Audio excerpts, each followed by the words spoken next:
Hello, welcome once again. I'm making this video just to give you a little bit of help with this week's questions. But remember, we're just doing revision at the minute. This is just stuff that you've done before. It's trying to put it all together. So we've spent a whole term looking at, 2 terms actually, term and a half, looking at organic compounds, different functional groups, how they react, and then a little bit of analysis as well, infrared spectroscopy, mass spectrometry. So today I wanted to try and put it all together. I was trying to get some questions for you in Exam Builder, which is the OCR question base. However, that wasn't successful today. It wasn't working for me at all. So I've gone back and you're doing a pack of questions from Physics and Maths Tutor. The only issue to be aware of is there is some year 13 content in this. So please ignore the year 13 content. We're not doing it. I'm not going to mark that bit. We're only going to be doing the bits that we've done in year 12. Okay, so hopefully you should have, I want to go through question 1 today just to get you in. I'll do the whole of question 1, then we'll just quickly talk through the other questions just to give you some pointers in the right direction. The rest of them you can do by yourself. Okay, so I'm going to share my screen, but obviously I'll keep coming back when I need to write up. So let's have a quick look at what we've got today. Right, so this is the first question. So this is question 1. And they do like these kind of questions. Remember last week we did these little boxes?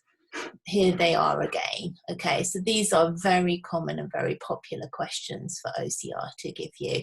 They kind of bring together a whole load of learning from, you know, a huge topic.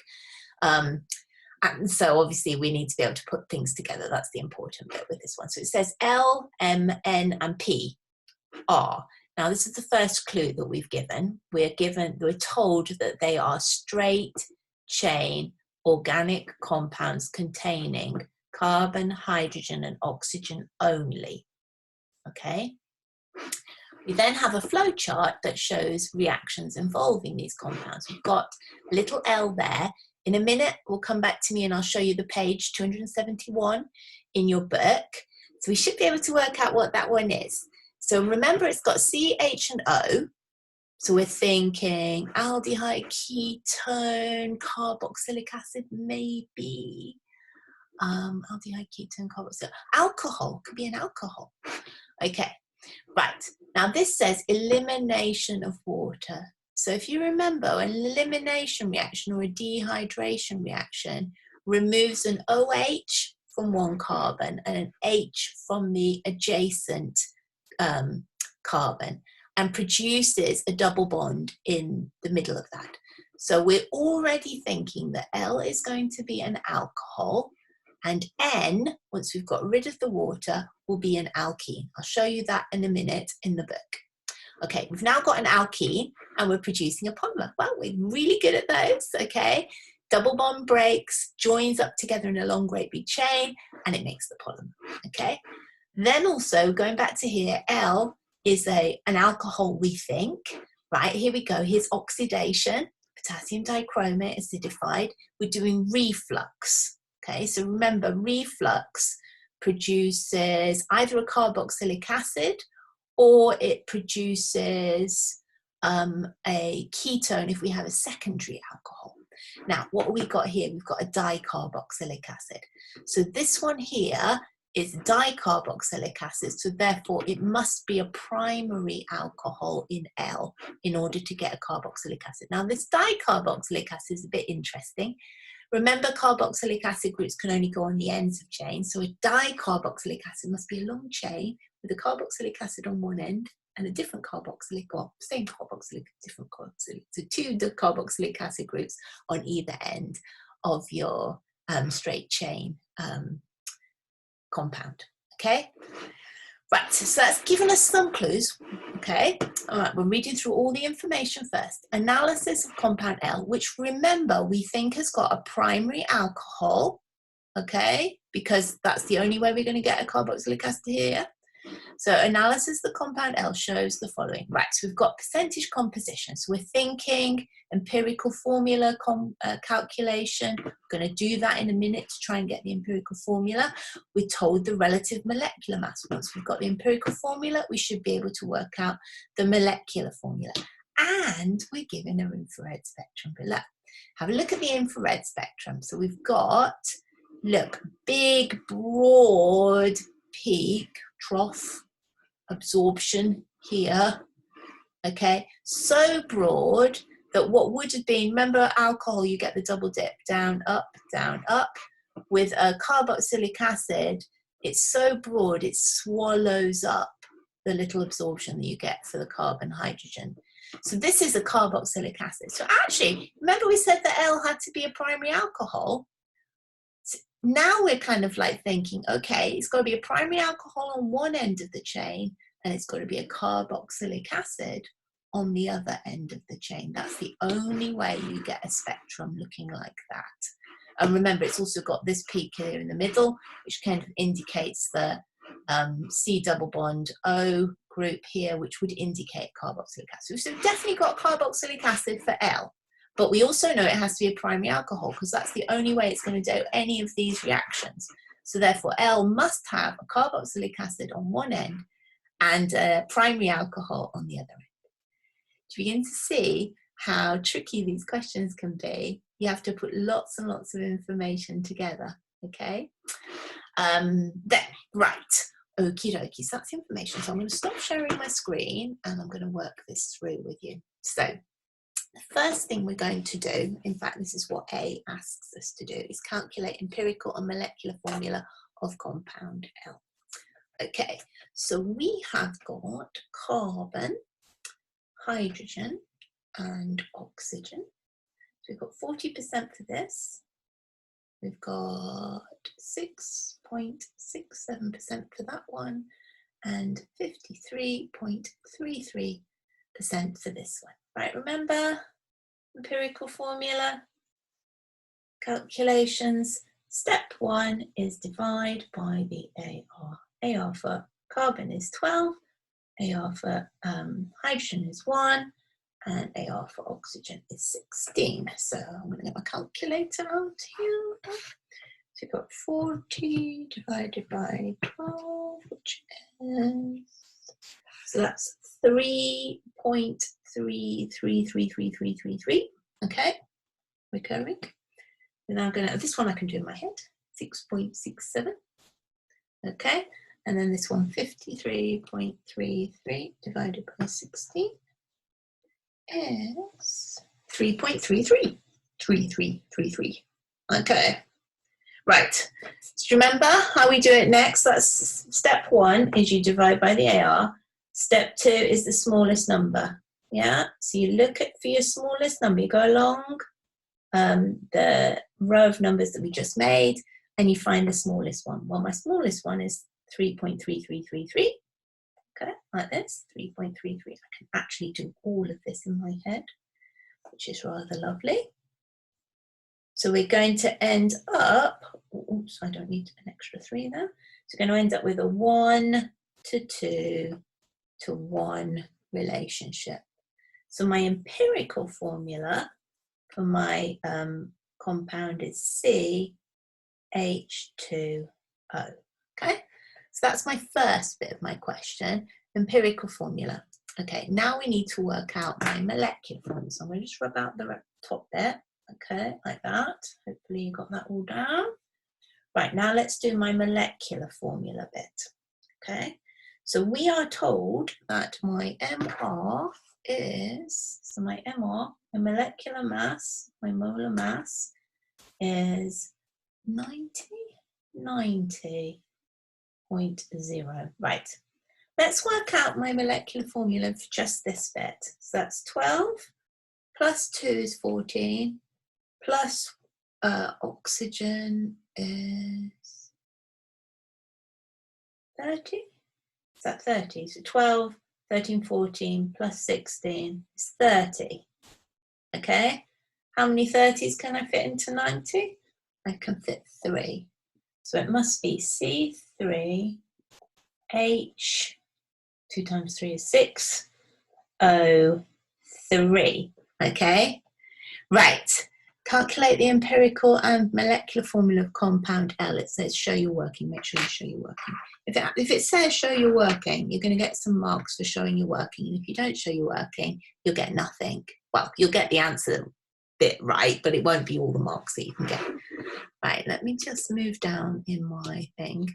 So hopefully you're now on to the next question. So it says, analyze the information and spectrum to determine the structures of L and M. Include an equation for the reaction of L to form M. So let's go back up and have a look at L and M. So L and M.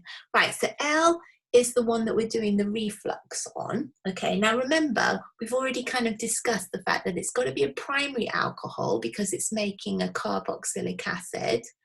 But we've also got a carboxylic acid group in the molecule. So it's got to have one end with a carboxylic acid already on it and the other end being a primary alcohol. So now we know what the molecular formula is, C3H6O3. We can now actually look at what its structure is. I'm going to do it in display just to make it really easy. Okay, so we've got 3 carbons, 1, 2, 3. One end must be my carboxylic acid, like this. The other end must be my primary alcohol, like that. And then I fill in all my hydrogens on all the other carbons like that. Let's just double check. 3 carbons, 3 oxygens, 1, 2, 3, 4, 5, 6. So this is my structure for L, okay. M is then when I've done the reflux, okay, the oxidation with acidified potassium dichromate, and it's formed a dicarboxylic acid. Right, we'll just go through the steps, remember. Remember with normally what happens is along comes your oxygen like that. It takes off the hydrogen attached to the oxygen plus another hydrogen like that, and it forms a water molecule like that. And then what does that form? It forms an aldehyde to start off with. This is your, like that. There's my aldehyde. I can do it wonky. Makes it prettier if I do it wonky like that. Okay, so that's along comes my, we are. So that's my first step. That would be with distillation, but we're doing reflux. With reflux, the second step of oxidation can now happen where I add an oxygen in and I form a dicarboxylic acid. So this one is N. Okay, oh, so, M, sorry. N's something different. M, that one's M. There you go. So that's your dicarboxylic acid. Now it asks you, you can do this for yourself, okay? You know what L looks like now. You know what M looks like now. You're going to have your oxygen in square brackets, and you're going to have a water as the other product on the other side because it's the whole equation that you're doing. So you can do the reaction, the equation yourselves. Okay, part C, determine the structures of compounds N and P. Right, so remember, let's go back to what we had originally, L. So here's L, like this. Gosh, my pen's top's got stuck. Okay, here we go. There's my L, like that. Right, in order to get from L to N, we're doing an elimination reaction. Water is being removed. So I'm going to remove this OH plus the H that is adjacent to it. That's going to come off as a water molecule like that. There we go. So that comes off as a water molecule like that. And we make a double bond in between these 2 carbons. We're making an alkene, okay? So there's, I'm just going to put these wonky for a minute. There we go, like that. So everybody sees. So that is now, what's that one? N, okay? Whew. Right, that's N. Let's have a look at what P is. So in P, we've got a polymerization. We all know how to do polymerizations. Remember, the trick with polymerization is writing out your monomer where the double bond's in the middle and everything else sticks up and down. Can you see at the minute, this whole thing is sticking out left. I don't want it sticking out left. I want it up and down. So I'm going to move everything so it sticks up and down. So that one's going to stick up. This one's going to stick down, and now we want that whole thing sticking up there. Okay, now I'm just going to make it a little bit easy for myself. This is a COOH group, so I'm just going to put COOH just to make it much simpler on my thing, and I'm going to get rid of that. Okay, so that is what I've got. That is N. That's N, but written just differently. Okay, now remember with polymerization, double bond breaks. The bonds go either side of the carbons. Square brackets going through the bonds sticking out the side, and a little N at the bottom down there. This is now polymer P. So I've now got P. Now the question asks, I like this one, okay? So it says determine the structures of compounds N and P. I've seen this question quite a few times, so this is quite a common one, I think.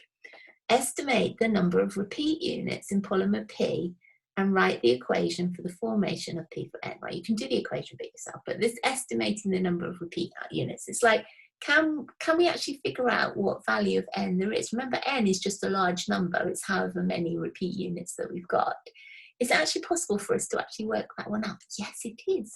Okay, because if you look back up in the information we're given in the questions, go back up again.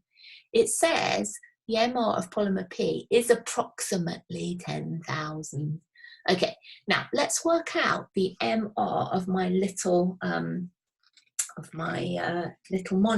Okay, so here's my monomer. How many I've got? 1, 2, 3 carbons. 3 12s are 36. Is it 36?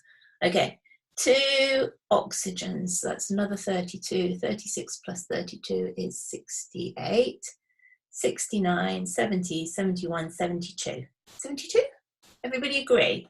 So the MR that I have at the minute is 72. That's just for my monomer, but my polymer has approximately 10,000 MR.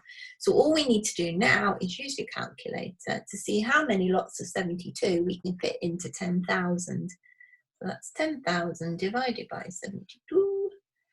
Equals, right, it's 138.88. So it says approximately, so I'm going to round up because that would be the closest. So N equals approximately 139. Okay, so that one's quite a fun question to do. I have seen questions like that before, so that one's quite a nice one. Right, I'm going to go back to sharing my screen so we can go whiz through the rest of the things. And there we go. Right, so we're back to this one. So that's how you do number 1. Right, number 2, you can't actually do all of it. It's got little bits in there which I don't need. Where's number 2? Can I do this? Why is it not scrolling? My thing has disappeared. Can I not scroll?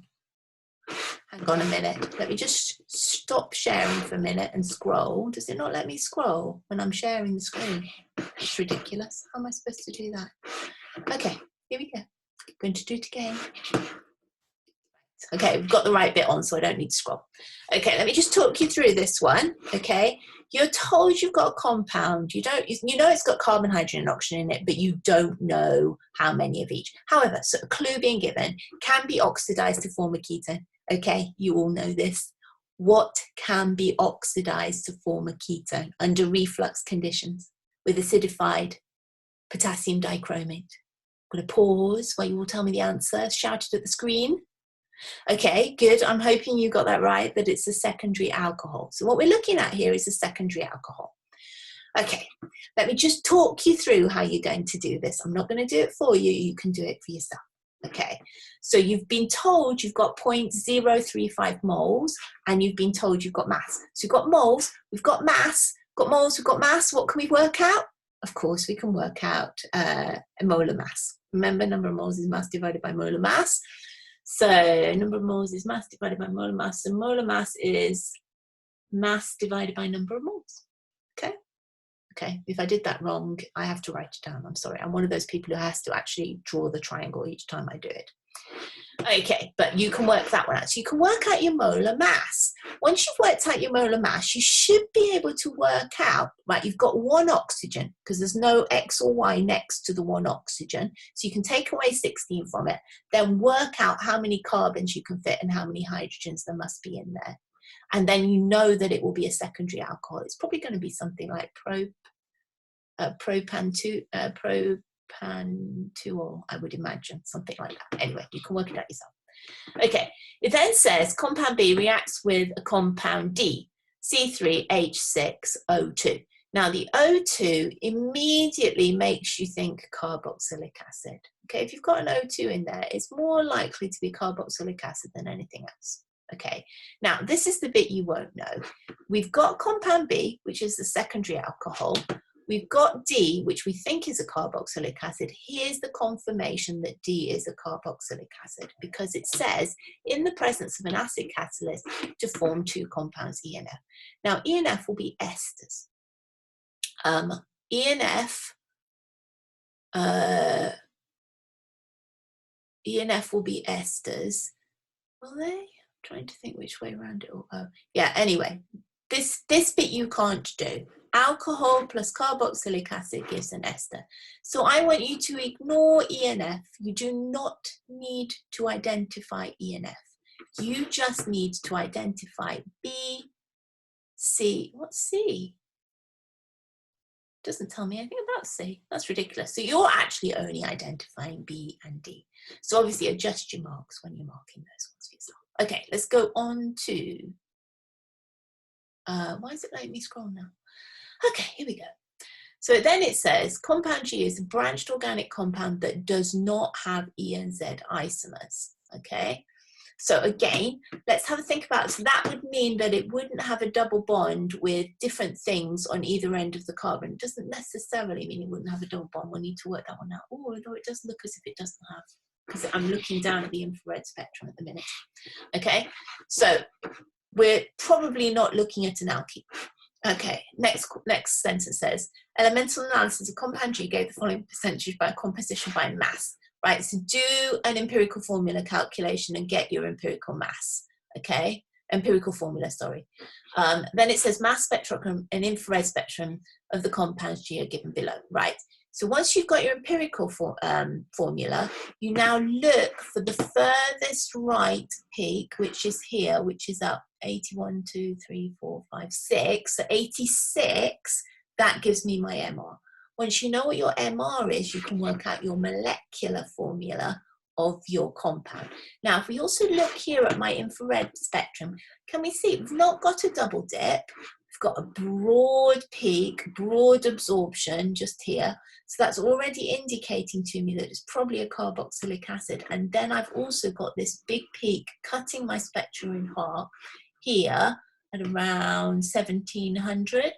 That indicates my C double bond O. So what we're looking at here is a carboxylic acid. So I should be looking at G being a carboxylic acid. So it asks you to calculate empirical molecular formula, write the formula of the particles responsible for X and Y. So remember, once you've worked out what G is, see how you can break it up. Are there any kind of fragments that would have a mass of 41 and 45? Have a look at those and see whether you can work it out. When you do the formula, don't forget to put the little plus, because remember they're all uni-positive with your molecular mass, otherwise you'll lose a mark. Draw the structure of compound D. Okay, so you can do that one by yourself. Right, 3 is relatively straightforward. Okay, this one actually, do I need to go through this with you? I might let you do this one by yourself. This is just sulfur, okay, but it's obviously all, sulfur exists as molecules Sn, where we don't know what N is. It's a number, although you might actually know what N is. Okay, so mass spectrum given below. So 256 is obviously my MR. You can divide the mass of one sulfur atom into 256 to work out what the value of N is. 128 is half of that, so that will be whatever your value of N halved, with a little plus on the edge. And then it says down for B, sample of element L is analysed using mass spectrometry. we've got the percentages here. Check back when you look in my mass spec PowerPoint. I show you how to do that. I'm going to let you do that yourself. And also the everyday infrared spectrum. Then it says D, solvent M is an organic compound used in paint. Solvent M was analysed, has a relative mass of 72. Again, you're going to do an empirical formula calculation using these values here. Once you've got your empirical formula, you should be able to work out your molecular formula using your relative molecular mass. What are we looking at here? No double dip, so it's not an alcohol. No big broad absorption at the beginning, so it's not a carboxylic acid. This one has the big absorption, splitting your spectrum in half at around about 1720-ish, something like that. So that would indicate to us that it's an aldehyde or a ketone. Okay, and it says analysis produces several possible organic structures. So obviously we're not given any information to help us to decide whether it's an aldehyde or a ketone. So draw one structure which has an aldehyde in and then one structure that has a ketone in it, and then that will give you your answer for that one. Number 4, you won't be able to do all of number 4 either. Okay, it says compound X and compound Y react together to make an ester. We do esters. Well, actually, we may well do esters next half term and try and get ahead a little bit on some year 13 stuff so that we can come back in September and do some of the things that we've not been able to do, like all the practical work. So we may well come on to esters before the end of the year, but don't worry about them for now because they're actually year 13 material. But esters are made by reacting an alcohol and a carboxylic acid together. So X and Y are going to be an alcohol and a carboxylic acid. I don't want you to identify the ester Z, so don't worry about that bit. So samples of X and Y were analysed. So again, let's have a look at what we're given. We've got percentage composition for X. So you're going to work out an empirical formula. We're given molecular ion peak, so that gives me my molecular mass. So you're going to work out your molecular formula. Okay. Y has the double dip. So Y is the alcohol. So that means that X must be a carboxylic acid. So you're looking to draw a carboxylic acid for X. Y will be an alcohol. You've got the spectrum there that gives us this double dip. So that's your alcohol. You've got an MR of 40, 41, 42, 43, 45, 46, 46. Okay, so you should be able to work out which alcohol has an MR of 46. So you should be able to draw or identify X and Y. Don't worry about ester Z because we haven't done esters. And last but not least, number 5, relatively easy to start with. So I'm not going to go through any of those. In actual fact, part B is relatively straightforward as well. If we have a look at this, we've got only the CH peak, the absorption here at around 2,950-ish, 60-ish, something like that. So that's my CH. And then obviously we've got an MR of 50, 51, 52, 53, 54, 55, 56, 57, 58. 58. So your MR is 58. Okay. So it looks like it's either, it might be an alkene, possibly, because there is another little dip there. Could be an alkene. Let's have a look. It's a hydrocarbon. Okay, maybe we don't have enough information about it to be able to work out, but it's definitely a hydrocarbon. There's no oxygen in there. So you're going to talk about the evidence that supports that conclusion. Right, it's actually an alkane. Look at this. How does the mass spectrum confirm it's a compound A has molecular formula of that? So you look at your molecular ion peak for that and work out what your MR is. That would tell you how many hydrogens you had and whether you've got an alkane or an alkene. Draw the structural isomers, okay, and then again, there's little different peaks. So think about how you can chop up your compound into different fragments, and how could you get it so that these masses are made. And then that's it. So that's it for this week. Obviously, because it's half term, you get an extra week to complete this work. So take your time over it. It's a little bit longer. You can't answer all of it, so don't worry about them. If you want additional things to have a go at, Physics and Maths Tutor have another 2 additional packs of questions, very similar to this one, that you can have a go at by yourself. Okay, and I will hopefully see you sometime this week when we have our question and answer sessions. I've now worked out how to do the audio thing, so we'll do it like that for this week. And then obviously you'll get a week off before we see you again in June. All right, take care and have a good week. Bye.